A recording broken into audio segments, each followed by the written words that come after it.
Viewers, मैं हूं आपका होस्ट अली जामिन एडवोकेट और आप देखें मेरा यूट्यूब चैनल अली जामिन ऑफिशियल। 2005 में अपने वकालती करियर का आगाज़ किया और आज डिस्ट्रिक्ट बार से फैसलाबाद के उन चंद नुमाया प्रोफेशनल वकला में का शुमार होता है। मेरी मुराद जनाब Yunus Baig advocate high court. और आज इनके विजन की वजह से, इनकी नॉलेज की वजह से, इनके लगन की वजह से इन्हें मेंबर जो है वो जेल रिफॉर्म कमेटी बनाया गया है। आइए हम उनसे पूछते हैं कि being a member of jail reforms committee वो क्या विजन रखते हैं, क्या सोच रखते हैं। सबसे पहले सर आपको बहुत बहुत मुबारक हो। जी बहुत शुक्रिया, बहुत बहुत खैर मुबारक। आप मेंबर जेल रिफॉर्म्स कमेटी बने तो सर एक 20 साल का अरसा होता है और हाईली या प्रोफेशनल लॉयर भी हैं। फौजदारी की वकालत हो या सिविल की वकालत हो, उसमें आपका एक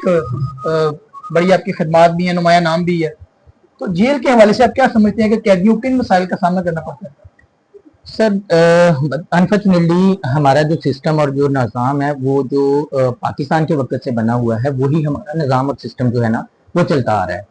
अनफॉर्चुनेटली हमारा जो जेल मैनुअल है उसमें बहुत सारी रिफॉर्म्स की ज़रूरत है। बहुत सारे ऐसे मसाइल हैं जो वहाँ पे कैदी जो हैं वो बर्दाश्त कर रहे हैं, या उसमें हम समझते हैं कि एक जो एक मुल्जिम है या एक मुजरिम है क्योंकि मुल्जिम तो उस वक्त तक है जब तक जुर्म साबित नहीं हो जाता, लेकिन जब जुर्म साबित हो गया, वो कैदी बन गया, जब वो चला गया, तो फिर उसके लिए या उसकी इस्लाह के लिए या उसको बेहतर एक फर्द बनाने के लिए, एक मुआशरे का एक काम या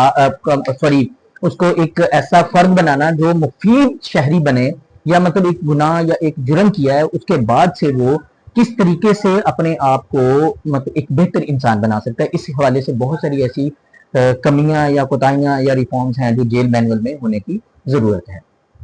सर रिफॉर्म्स की तो अशद जरूरत है, जैसे आपने बताया। ये भी देखने में आया कि एक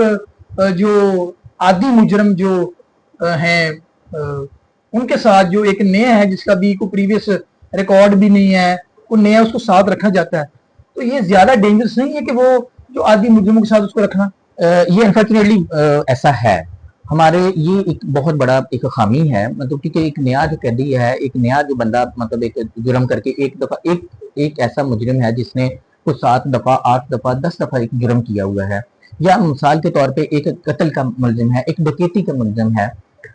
अब एक बंदा जो नया कैदी है, जो नया जाने वाला एक बंदा है, जब उसको जो आदि मुजरिम है उनके साथ बैठा दिया जाएगा तो वो और ज्यादा इनकरेज होकर निकलेगा, वो वहां से और बहुत सारी ऐसी चीजें हासिल करेगा जो उसको वहां से हासिल नहीं करनी चाहिए। क्योंकि जब वो देखता है कि ऐसे एक सेटअप में जा रहा है कि वहां पे आदि मुजरिम है, एक कत्ल करके आया, किसी ने 2 किए, किसी ने 3 किए, किसी ने 10 किए कत्ल मिसाल के तौर पे। अब वो ये जब जेल में उन्हीं के साथ उसको रखा जाता है, जब वो मतलब देखता है या सुनता है या उसके इर्द गिर्द ऐसे लोग हैं, जब वो समझता है कि इनको क्या हुआ है, कुछ भी नहीं हुआ, एक डकैती का मुलजिम है, जब वो जाता है एक जेल में, अब उसने 10 15 20 पर्चे उस पे डकैती के, अब वो जाता है, उसके बाद वो रिहा हो जाता है। जब वो इन चीजों को अपनी आंखों के साथ देखता है या मुशाहदा करता है तो उसको जुर्म के लिए वो और ज्यादा इनकरेज हो जाता है कि होता कुछ भी नहीं है। मतलब ये इनकी हमें एक तरबियत, एक ऐसा मैकेनिज्म तैयार होना चाहिए कि जो नए आने वाले, वैसे तो जो जितने आदि मुजरिम हैं उनकी भी एक तरबियत का एहतमाम होना चाहिए। वहां पे जो ऐसे मतलब रिफॉर्म्स आनी चाहिए कि जो नए आने वाले कैदी हैं उनके लिए कुछ ऐसे एहतमाम किए जाएं, कुछ ऐसा मतलब एक किया जाए कि जो मुफीद, मतलब आप कह लें कि अपने घर वालों के लिए भी मुफीद शहरी बन सके। एक बंदा जो है वो जाता है, आप उसके लिए वहां पे एक स्किल का इंतजाम करें। जी बिल्कुल। अभी अपने रोजगार की बात की, एक घर का वाहिद कफील है, वो किसी जुर्म में जो है वो जेल में चला जाता है, लेकिन देखने में यह कि जेल में ऐसे रोजगार के मौके नहीं है कि वो सारा दिन वहां जेल में बैठा हुआ है। उसको कोई स्किल दें, कोई काम दें, चलें जो उसने जुर्म किया वो सजा भुगतना, वो तो उस पर फर्ज है कि जो उसने जुर्म किया उसकी सजा उसको मिलनी चाहिए। जेल में कोई ऐसे मौके भी फराहम करने चाहिए कि वहां पे जो रहने वाले कैदी हैं वहां कोई रोजगार के जरिए कोई अपनी आमदन को बेहतर करके, वो जो पीछे इसको एक पूरा कुंबा बैठा, उसके बाल बच्चे बैठे हैं जिनको स्कूलिंग के लिए भी पैसे चाहिए, राशन के लिए पैसे चाहिए, ताकि वो जेल से कमाई करके, आमदन करके वो अपने पीछे बेच सके, ताकि वो मजीद जलीलो ख्वार ना हो। ये अनफॉर्चुनेटली ऐसा है। हमारे एक बंदा जो कई ऐसे मतलब सरबराह होते हैं जो घर के, جو کسی جرم میں کوئی چھوٹا موٹا جرم ہو گیا, کوئی فادر, ٹھیک ہے انسان ہے, انسان سے غلطیاں ہو جاتی ہیں, خطا کا پتلا ہے, بہت ساری انسان غلطیاں کرتا ہے. جب وہ جرم کسی بھی جرم کے سلسلے میں عدالت میں سوری جیل میں چلا گیا, اب اس کے پیچھے والے جو ہیں وہ پیچھے سے رل جاتے ہیں, بالکل ٹھیک ہے, وہ مطلب روزگار ہی نہیں ان کے پاس, ان کا کوئی ذریعہ ہی نہیں ہے, ذریعہ معاشی نہیں ہے, بلکہ الٹا وہ جو اپنا قیدی ہے اس کے لیے وہ انتظام کرتے ہیں اس کو پیسے کے لیے. تو اسی صورت میں ہمیں جیل میں ایسے ریفارمز لے کر آنا چاہیے, ایسے کام کرنے چاہیے کہ چھوٹی موٹی فیکٹریز لگائیں. آپ چائنا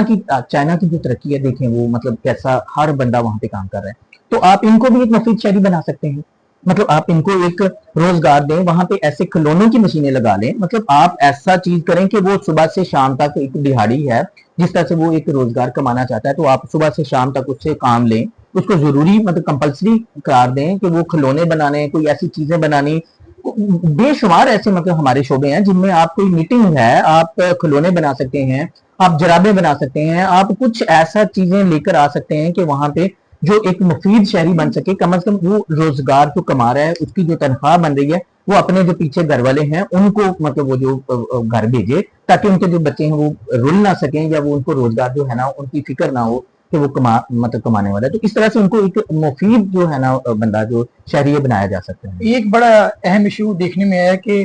چھوٹے چھوٹے کیسز میں جو ہے انہیں وکلا کی اسسٹنس نہیں ہے, انہیں کوئی قانونی امداد حاصل نہیں ہے, جس وجہ سے جو جیل میں بہت سارے لوگ وہ پنجابی میں کہنے گل سڑ رہے ہیں. تو کیا بینگ اے ممبر جو جیل ریفارمز کمیٹی آپ کو ایسا ڈیٹا اکٹھا کریں گے کہ جن کو کوئی قانونی امداد کی ضرورت ہے, آپ ان کو قانونی جو ہیلپ فراہم کریں گے, تاکہ جو چھوٹے چھوٹے جرم میں جیل میں وہ بیٹھے ہوئے ہیں وہ ان کی بر وقت ضمانت ہو اور وہ گھروں کو دوبارہ واپس لوٹیں؟ جی انشاءاللہ, مطلب جو ہے نا ہم اس چیز پہ بہت زیادہ مطلب فوکس کریں گے کہ جتنے چھوٹے چھوٹے لوگ ہیں. میرے ایک ایسوسیٹ ہیں عبید الرحمان ایڈوکیٹ ہیں, تو بلکہ انہوں نے تو مجھے آفر بھی کی تھی کہ مطلب 2 4 5 لاکھ 10 لاکھ جتنی بھی ضرورت ہے تو میں آپ کے اکاؤنٹ میں ٹرانسفر کرنے کے لیے تیار ہوں. آپ اس طرح سے کریں کہ ڈیٹا لیں کہ جن کے ہمارے وہ ایک سسٹم ہے مچلکا جمع کروانا. کئی لوگ ایسے ہیں جو صرف مچلکے کی وجہ سے ہی مطلب جیل میں پڑے ہوئے ہیں, کئی لوگ ایسے ہیں جن کی چھوٹے مائنر مطلب جرائم ہیں لیکن ان کے ضمانت یا ان کا پیچھا کرنے والا کوئی نہیں ہے, یا ان کی استطاعت اتنی نہیں ہے کہ وہ مطلب وکیل کی فیس جو ہے نا وہ کر سکیں. تو اس لحاظ سے ہم جیل سے مطلب جو ان کا ڈیٹا ہے وہ پورے جو قیدی ہیں, کتنے قیدی ہیں, کیا کیا ان کے جرائم ہیں, وہ ایک پورا ڈیٹا لے کر پھر ہم انشاءاللہ اس پہ ورک کریں گے, اور اللہ کے فضل و کرم سے ہم ان کو قانونی امداد جو ہے وہ فراہم کریں گے اور ان کو اپنے گھروں میں لائیں گے انشاءاللہ. جیسے کہ ناظرین آپ سن رہے تھے member jail reforms committee Yunus Baig advocate کا کہنا تھا کہ انشاءاللہ تعالیٰ being a member of jail reforms committee ہم اصلاحات کے حوالے سے بھی بھرپور ایفرٹ کریں گے, اور جو قانونی امداد کے حوالے سے جو چھوٹے چھوٹے کیسز میں جیلوں میں بیٹھے ہوئے ہیں ان کو آزاد کروانے کے لیے, رہائی دلوانے کے لیے اپنا بھرپور کردار ادا کریں گے. اور میری پوری کوشش ہوگی میرا جتنا بھی ٹینور ہو میں جو ہے